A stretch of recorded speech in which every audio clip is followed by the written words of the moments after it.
Hello, ladies and welcome back to Dead Secret. So in the first episode, we just literally investigated the crime scene, and now we got a key from inside that box. So it's now time to go on, but I believe I've got to go upstairs now, so let's get going.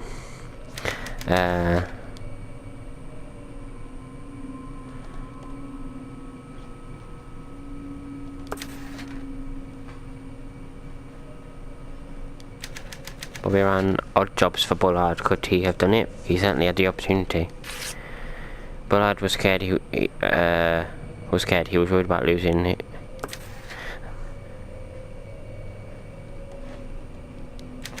Blackmail. I knew this would be a scoop. Somebody wanted Bullard's research. He must have been killed for it. Bullard was being blackmailed by Woodcutter. Woodcutter, what is that supposed to mean? This is the kind of juicy detail I came here to find. Okay, I need to tell this story. I need some real evidence. Let's go check upstairs.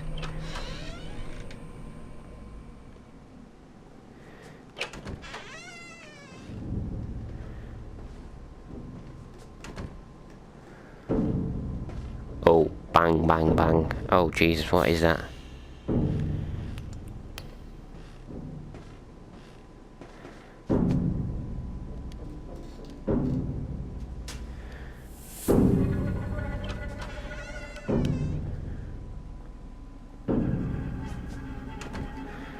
So what we got here?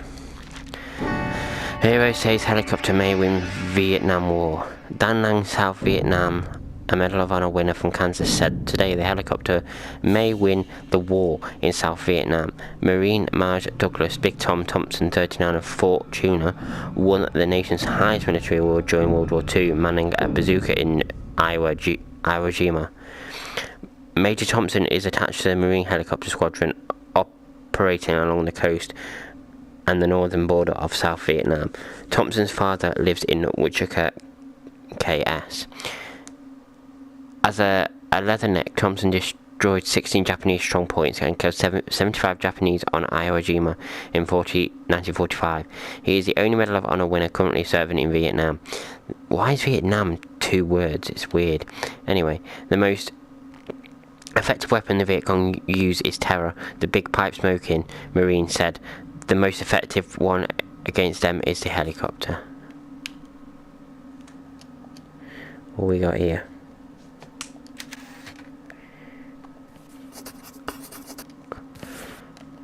Oh, no. I need to go, how do I open the thing?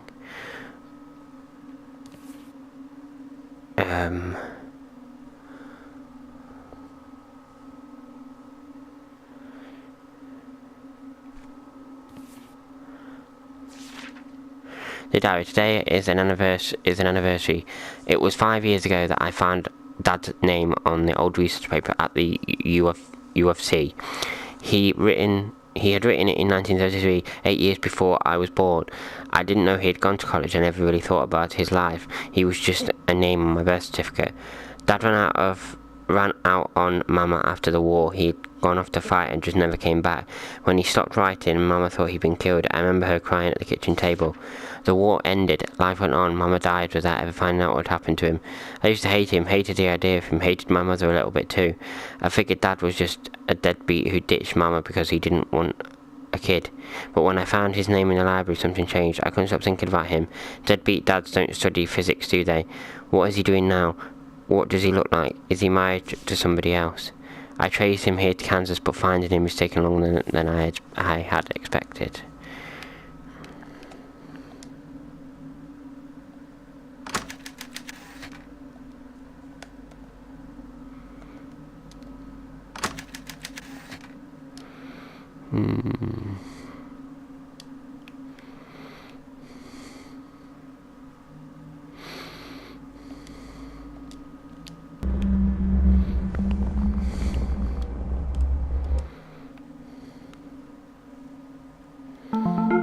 It might say reporter on my desk, but I spend most of my time at the Standard making coffee for my editor.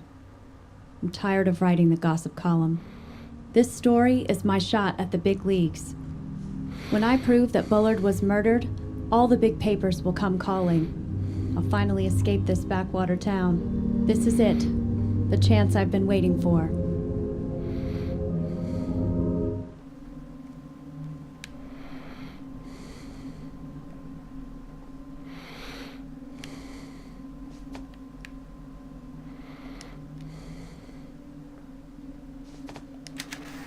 Must be Josie Herrera's room.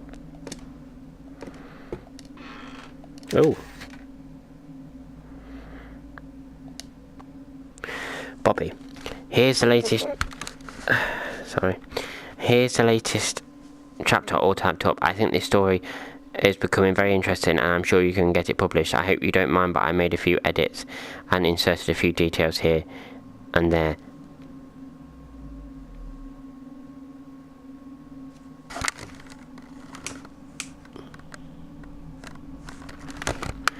Sorry. Sorry, I don't know what's going on. And I'm sure you can get it published. I hope you don't mind, but I made a few edits and inserted a few details here and there. I look forward to the next chapter. The Crystal Cave by Bobby Sawyer, Chapter 3. The man had been dead for hours when they found him. He had crawled halfway up Sarah Johnson's porch steps before coming to rest just outside the door, his feet dangling off the edge like spaghetti that somebody had cooked too long. Old Sarah just about kneeled over when she saw him. The man was inked. Weird lines crisscrossed every inch of his skin like Indian war paint. Even his eyelids were marked. The tattoos made him look like some African shaman out of National Geographic, except that he was white and was wearing work overalls 2 sizes too big. Jimmy, the only cop on duty at 6 in the morning, thought maybe the man had escaped from chain gang. Jimmy was never the sharpest tool in the shed. Detective Henderson, though, he's smart as a whip. He photos taken of his body, all naked and everything. He put the pictures up on his wall at the little station in the middle of town and started moving them around, turning them this way and that until the tattoo edges started to line up. Took him 3 days, but he put together just like a jigsaw puzzle, until the thick lines all connected to the thin lines, and the overall shape became clear. Would you believe it? It was a map. When the coroner cut the man open, he found his insides were all twisted into the same map, and when they sawed into the man's bone, they found the map there too, etched into the marrow like rings on a tree stump. Well, that's how we first found our way to the cave.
He was largely in Harris Bullard, USS Essex, 1943.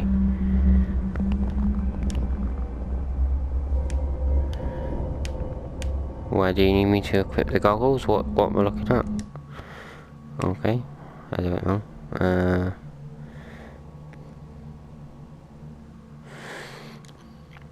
Let's have a look at these boxes. It's got to be something.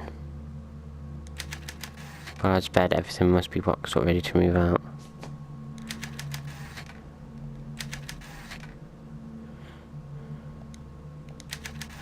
There's a page behind the hidden boxes.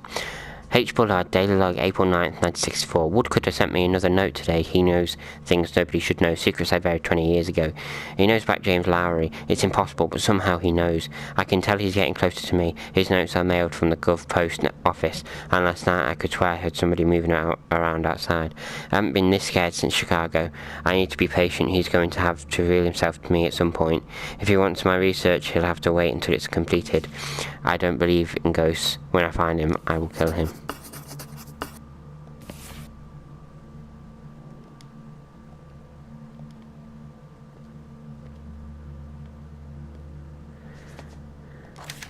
There's a plate with a circular dial. Oh, is that for the thing next door? Fireplace is full of logs. You don't say. I didn't look in these drawers today, the ones that aren't open. Everything is in the drawers has been packed up already, okay.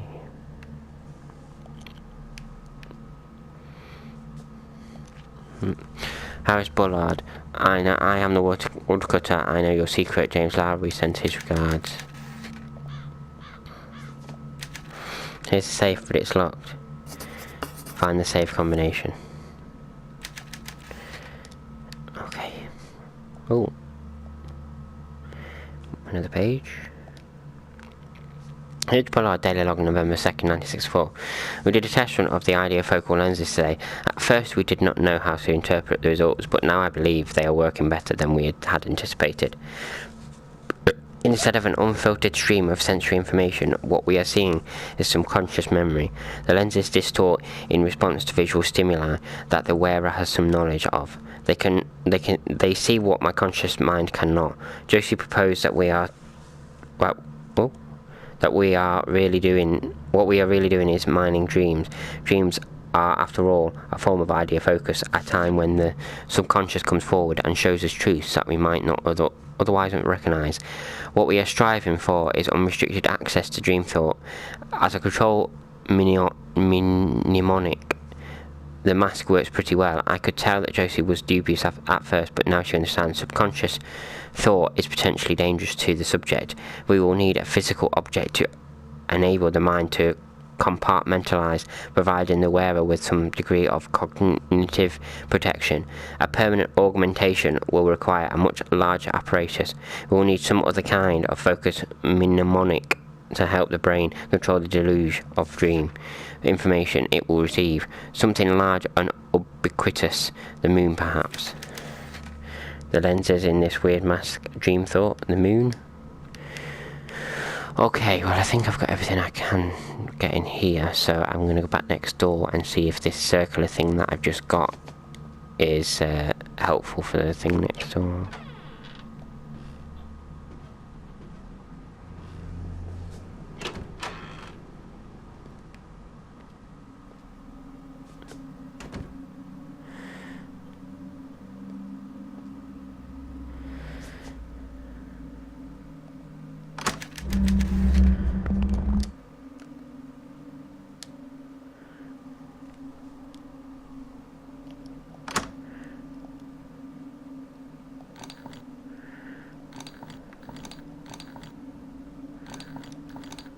Oh.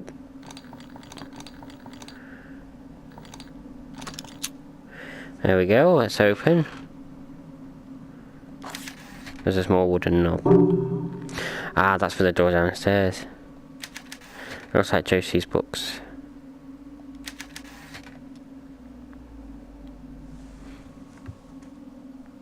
Oh, so there's a...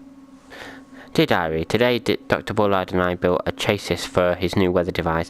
It's weird, as usual. I don't really get why we're building it, but Dr. Bullard doesn't explain things. Tomorrow I need to go buy some bottles for the base. Today was Mama's birthday. She would have been 54. I bet she would have liked the work I'm doing now. I hope she's proud somewhere. I had the nightmare again last night. It's been over a year since I had it last, but it never changes. I've written about it over and over, but the writing seems to help, so I'll tell you about it again. I'm 5 years old in our apartment in Chicago. It's dark. I've gotten out of bed to get some water, but I hear something coming from Mama's room. I peek in and I see a tall man standing over her. His hands round her neck. He's breathing hard, and the cold night air, I can see his breath. It streams out of his mouth like smoke and seems to cover her. There isn't any breath coming from Mama. She's already dead, but he continues to squeeze.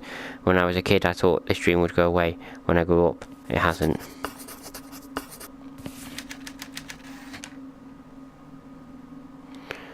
Okay, well, I guess I've got to go downstairs now.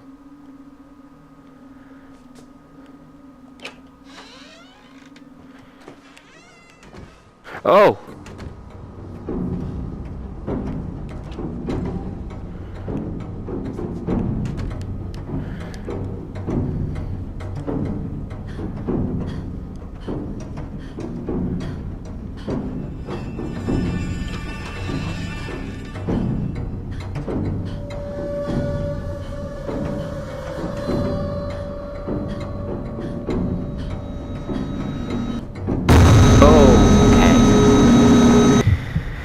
So, I'm guessing, dead end, I'm guessing I've got to hide in the wardrobe there. That wouldn't be the only thing that would make sense. Ending D. Okay, so we've got the ending. One of the endings. But let's continue.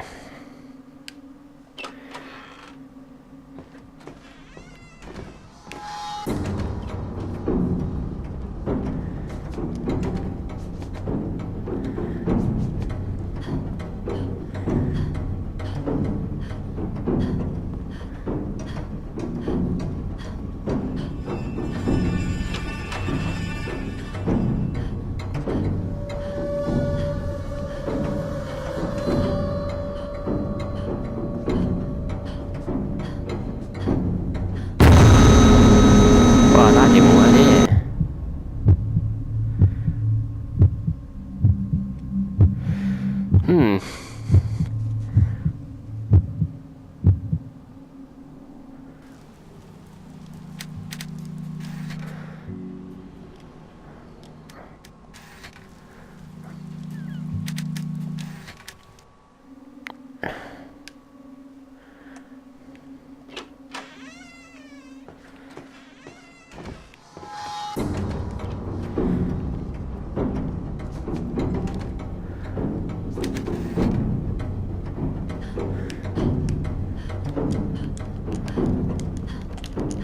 Move. Well, fuck, I'm dead.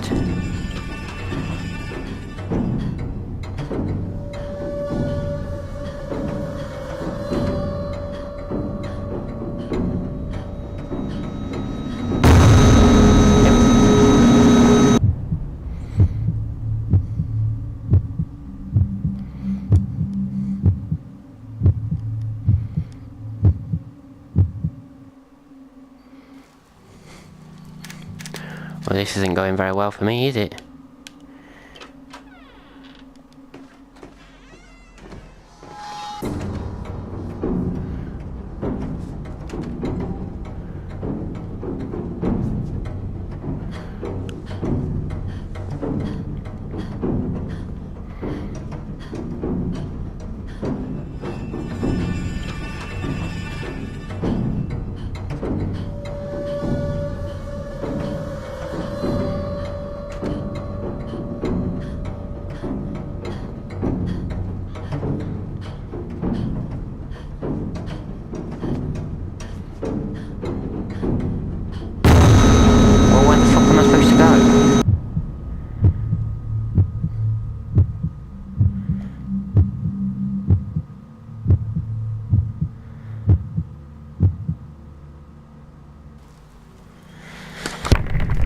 Right, give me a second. I'm just gonna Google it. Because I'm hiding in the wardrobe, I'm hiding under the bed, places that he would realistically never find me, and it's not working, so hang on.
I don't know how to do it.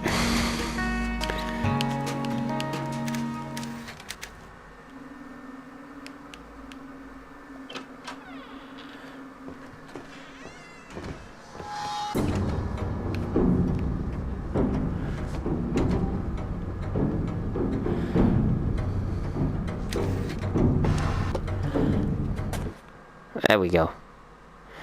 Did it. Okay, well, we're in, no. Stop walking. Stop walking. Stop walking.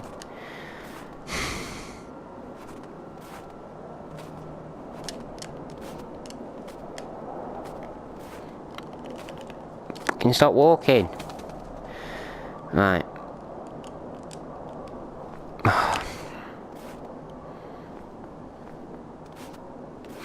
Right, when I stop again, I'm gonna end this part. Just so you know. Right, okay, well, I have no idea where I've got to go, but this looks like an interesting part, but we've entered a brand new part, so I'm going to end this part for now. I hope you enjoyed this playthrough. I know I failed quite a few times, but at least I got one of the endings, and we know how many endings there are now. There's 5 endings, so I've got 4 other endings to get. I don't know if I'll try and get all the endings to this. I'd like to get the proper ending, which would be the whole game completed, everything researched, and everything like that, but we'll see how we get on. Anyway, as I say, I hope you enjoyed this part, and I'll see you in the next one. Bye bye.